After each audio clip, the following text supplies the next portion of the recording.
G'day everyone, and welcome to the Rabbit Hole series brought to you by Paranormal and Cryptid Adventures. My name is Craig, and today we're going to get weird. We're going to unashamedly dive in. We're going to talk about really weird stuff, and I'm not going to make any apologies about it. Now, a disclaimer, everything on here, you take it at your own value, at face value. I'm not here to tell you what I'm talking about is legit, but today I'm here to tell you about a first-hand experience that for me pretty much has just validated any conversation that we've ever had or that anyone's ever had regarding dimensions and alternate realities. I recently had a first-hand experience, something that has legitimately changed my life for the better. Something that was not expected, something I didn't see coming. But it is confirmed for me that our reality, it simply is not limited to what we think it is and what we see it as. There is so much more going on that we just are not aware of. And the whole point of this video today is explain to you why I am now absolutely confident of this fact. So those of you who have already watched the Yowie communication videos, you'd be familiar with the concept of my Yowie communication. Funny thing that I've had a whole bunch of videos where I've basically gone to a friend of mine. Her name is Fifi. She owns a business where she goes out and she heals animals. She does distant healings of people. You can find her at animalhealing.net.au. And she's gifted. This woman has a gift. She hit me up and she offered me the possibility of having what is called, and I didn't know anything about this, called a soul retrieval. Now, as silly as that sounds, what it actually, the concept of it is, throughout our life, we may come across traumatic events that cause our soul to fragment and fracture.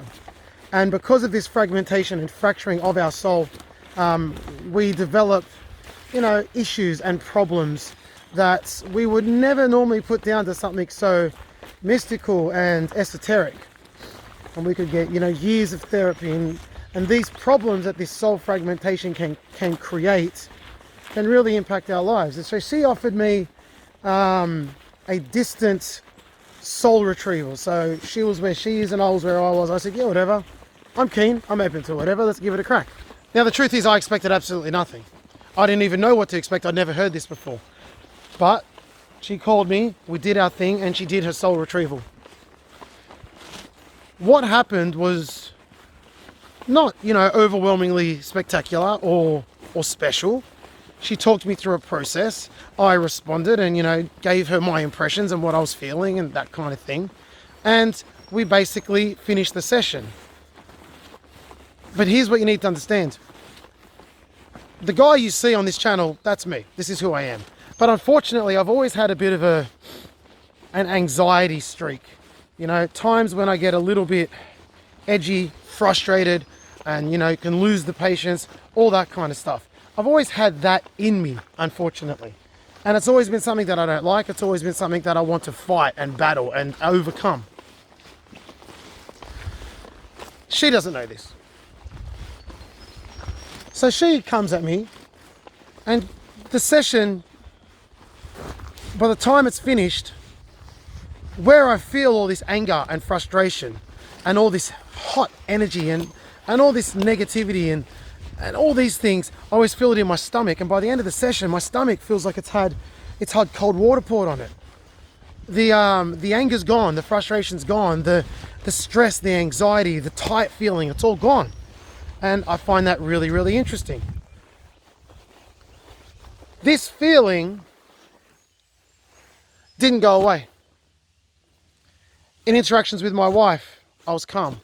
In interactions with my kids, I was patient. In the workplace, I was more happy. What her soul retrieval actually did for me was it put out the fire that existed in my stomach that was fueling all those negative states, all that anxiety, all that frustration. And quite frankly, absolute life-changing. Take it or leave it for whatever you want. Absolutely life-changing. But I hear you saying, okay, that's cool for you, man. What does this have to do with the title of this video, Confirmation of Alternate Realities? Well, let me tell you how she went about this retrieval. She told me that she always uses what's called high sensory perception, I believe it's called. High sense perception or high sensory perception.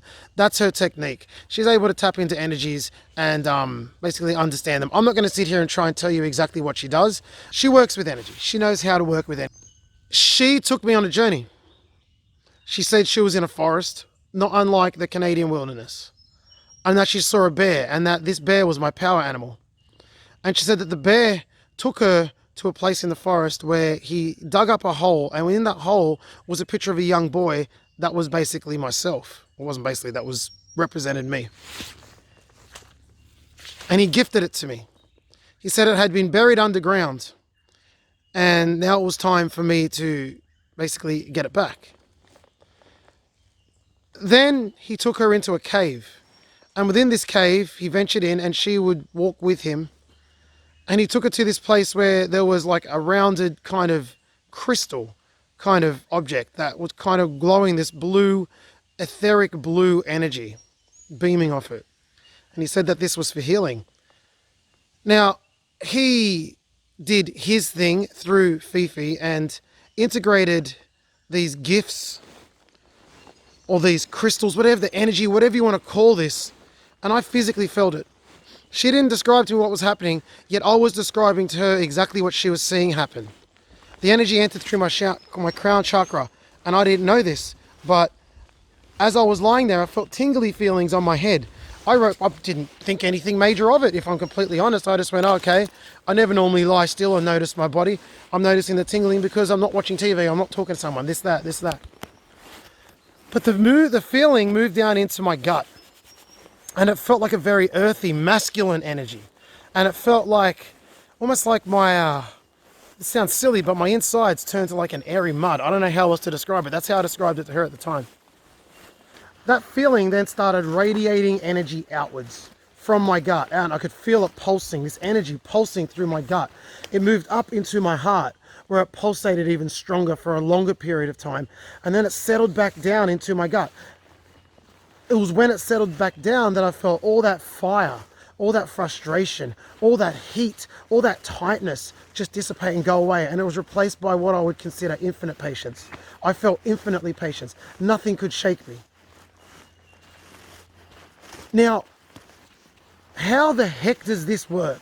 How the heck does this happen if Fifi was not indeed taken to an alternate reality, a different dimension, whatever you want to call it? Had an interaction with it's called a power animal, and then got these gifts which were integrated into my soul and made me whole again. To me, this is absolutely first-hand proof on my, maybe strong, super strong evidence, but it feels like proof to me that these other realities absolutely exist. How else could this happen? Like, I have no idea how else this sort of transformation could take place in my real waking life. And I wasn't convincing myself I feel better. I wasn't telling myself so that this makes a cool story. No, you ask my wife. It's like a new man. Now, it doesn't mean I'm perfect. I'm still getting frustrated if the situation calls for it, but I'm not holding on to this energy and I'm not being dominated and dictated to by it. It's like I have control of my emotion. I can handle a stressful situation now and come out of it smiling at the other end, whereas before I would sit and fester in my gut for hours and hours and hours. No one's perfect, and I'm definitely not perfect. But this process has really genuinely changed who I am fundamentally as a person. It is beyond exciting, and to me, absolutely verifies that this, what we see around us, is not all there is. There is other realities outside of this world. There is other realities intertwining with this world. Absolutely. I cannot explain what happened to me any other way. So with that in mind, we think about our Yowie research and our communications. And the Yowies talk to us about how they're from another reality, how this is not their reality, how they might not even be beings as we understand a living entity. And it sounds silly when you say it, but when I myself have had this first-hand experience with interaction with another reality that had a absolute hands-on, no rubbish, no bullcrap outcome in this reality for me in this life, I can't deny it anymore. And I can't pretend that it wasn't real. I mean, do your own research. Look up soul retrieval. See what you think. But I cannot deny the chain of events. You are never going to be walking around and you see a portal open up to another reality, and through that portal you can see, you know, purple sky and pink trees. You know, I don't think that's going to happen. But when you have someone who has a gift, when you have someone who understands what they're doing, and they can work as a conduit between these realities, between these worlds, we've got to stop limiting ourselves. If you talk about psilocybin mushrooms, and I mean, I have no first-hand experience with that myself, but the stories that people tell, there seems to be an objective reality that people experience when they're having a trip on those things. It's not like one guy sees a pink elephant, the other guy sees a flying fairy, and the other guy sees 65 mermaids dancing the cha-cha. It doesn't really happen that way. People tend to describe the same things. People tend to meet the same beings. So for how long are we going to deny that we are more than this reality? We have a soul, for Christ's sake. Our soul doesn't reside here. Our physical 3D body resides here. What is our soul? If not something from another reality combining with this. So when our Yahwehs talk about different realities and they're coming here, they're phasing in and out and all this, I think we've got to start taking more validity of that. And when people talk about the healing power of psilocybin, the healing power of DMT, the healing power of alternate modes of both chemical nature and like spiritual, you know, meditation nature, we've got to start taking this a lot more seriously. What do you guys think? I'm telling you, I did not make this up, as in, not make it up for the channel. I didn't make it up to convince myself something happened. I had no expectations, and I absolutely can guarantee to you that all these changes were for no other reason other than what I've described. What do you think? Who else believes there's multiple dimensions, multiple realities? And what do you think about the role they play in our lives and the world around us? It's a really, really interesting conversation, and one that I'm starting to take very seriously. Because this wasn't just something that happened. This was a significant interaction with another reality. And I'm better for it. But anyway, as I said, let me know what you think. Let's start a conversation. Thank you very much for watching. This has been The Rabbit Hole. I've been Craig, and I hope you have a good day. Take it easy, guys, and I'll see you next time for some more mind-bending conversation. See you, dudes.